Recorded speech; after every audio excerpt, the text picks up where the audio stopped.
Yes, voting is still ongoing in Uganda. Citizens have come out in their numbers just to register their votes today at the polling stations, exercising their rights, voting for the person whom they want to rule them for the next 5 years. If I can move away from the shot so that my colleague Bonelo Mkasibe can show you how long the lines are here, particularly on these polling stations. We can see that voting is ongoing. Most of those that we see on the queues are the youths, so we can say the youths have come out in their numbers to exercise their right and vote. We know that they are voting for the president and also MPs. We understand that there are at least 480 MPs that should be voted for, and we have 8 candidates for the presidential candidate, including the president of Uganda, that is Yoweri Museveni. So today Ugandans have come out in their numbers. So this polling station where we are exactly is where Bobi Wine, opposition leader, is going to be voting here. Today is the 15th of January, and today is when we hold our general elections. As we hold our general elections in Uganda, the world should be reminded that we're holding elections in the dark. The internet has been switched off across the country.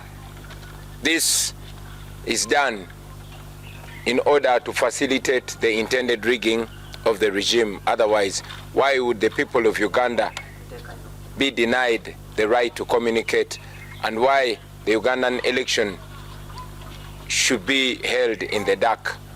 The president of Uganda, Yoweri Museveni, is voting in his hometown.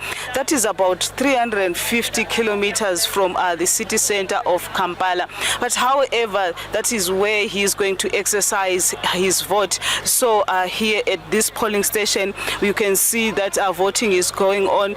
The presidential ballot, direct MPs, then there is a women MP that they're also voting for. The queues are a bit longer, but voting, there isn't any incidents of violence or anything. We have seen also election observers around coming through just to observe the elections, but so far we haven't seen anything, any case of violence or any case that disrupt the voting system here in Uganda.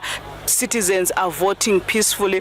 But let me just try if I can speak to people on the line just to hear their views about today, how they are voting, and who they want to represent them for the next 5 years. Voting our president, Center. That's why I'm here at Freedom Square, Magere. I'm so happy I'm from voting him, and I'm so joyful to have seen him personally. So we'll speak to some citizens on the queue, but for now, it's now back to you in the studio.